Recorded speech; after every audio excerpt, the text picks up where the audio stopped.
এটা একটু আগে মুখে দিছো কেন? মুরগির ঠুট মুখে দিতে হয় কেন দিছো? এটা দিব না তো, এখন এখন দেওয়া যাবে না। এটা গলায় গেলে কি হইতো? গলার ভিতরে যদি আটকায় যেত কি হইতো? দাও, দিয়ে দাও, বাকি দিয়ে দাও। দিব না তো, এটা দেয়া যাবে না।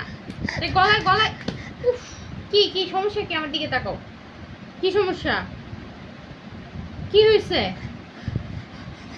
না দেয়া যাবে না, এটা দিব না। না, তুমি তো একটু খেয়ে ফেলো। কি কি কি? ওরে বাবা, আর কি রাগ করে?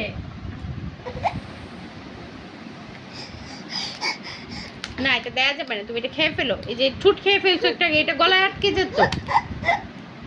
কি কি হলো? দিব না তো, দেয়া যাবে না।